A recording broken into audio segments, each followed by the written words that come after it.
warned against for months has come to pass. Despite all calls on Russia to change course and tireless efforts to seek a diplomatic solution, peace on our continent has been shattered.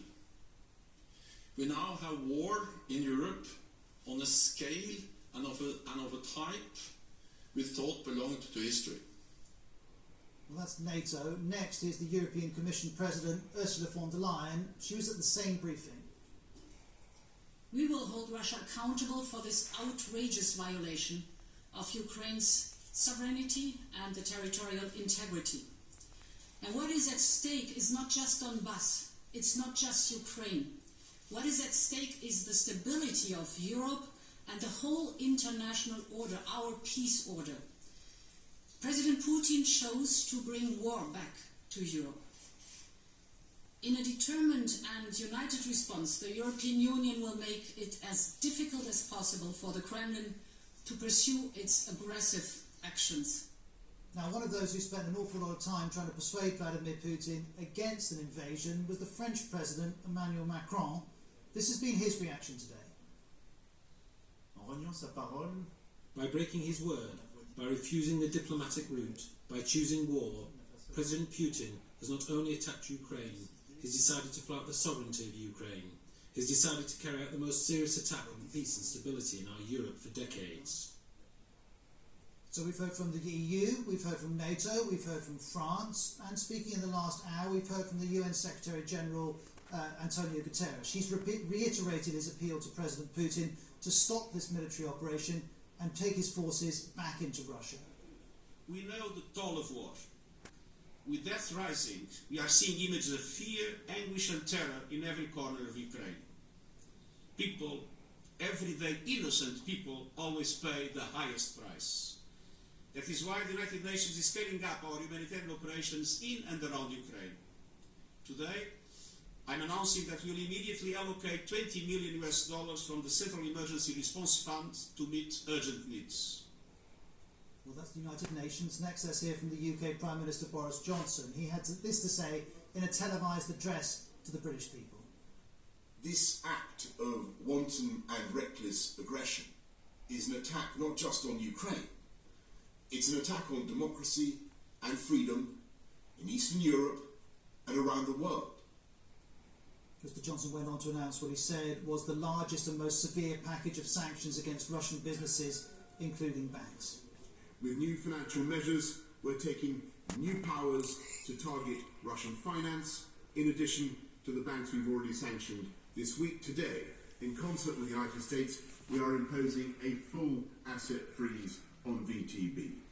More broadly, these powers will enable us totally to exclude Russian banks from the UK financial system, which is of course by far the largest in Europe, stopping them from accessing sterling and clearing payments through the UK.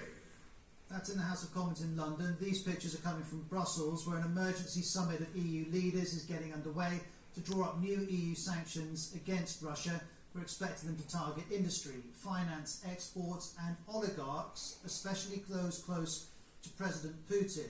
Now, you may have seen that press conference a little bit earlier from President Biden. He was asked whether he wanted to comment on China's comments today, and he declined. He said, I'm not talking about that now. Well, China has offered Russia what we could call nuanced support. Beijing says it understands what it calls Moscow's legitimate security concerns, and a foreign ministry spokesperson repeatedly refused to describe the invasion as an invasion.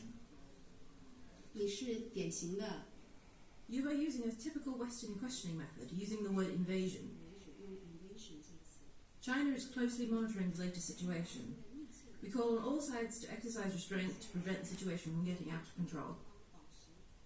That's China. Next, let's hear from Japan. Its Prime Minister said this after meeting his National Security Council.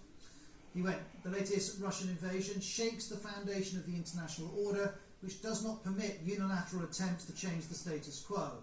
Japan has announced further sanctions targeting Russia and those two separatist Ukrainian regions which have been recognised as independent by Moscow. From Japan to Australia, it's announced a second phase of sanctions, again targeting Russia. Here's its Prime Minister. The Acting Minister of Foreign Affairs, Senator Birmingham, has completed the process of applying sanctions to an additional 25 persons.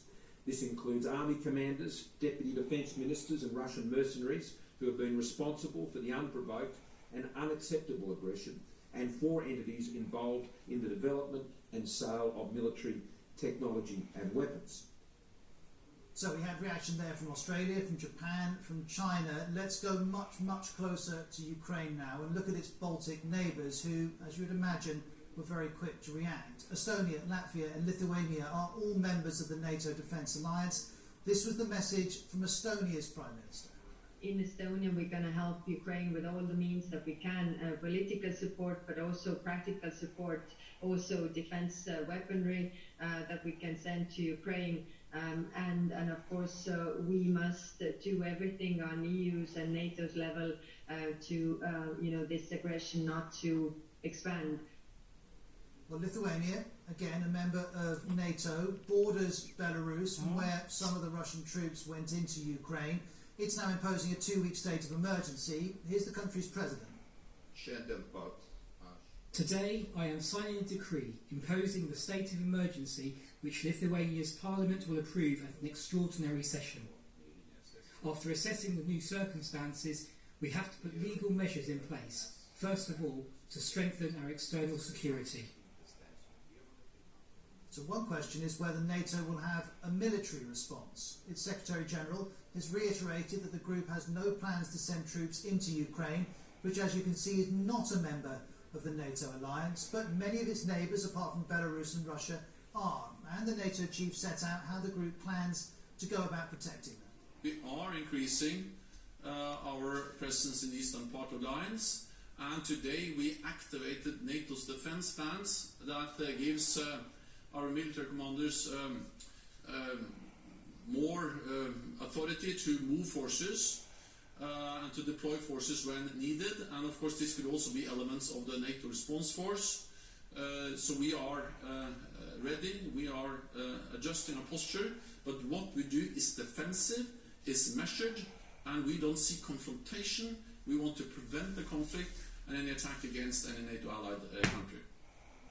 And we'll continue our coverage in a couple of minutes' time.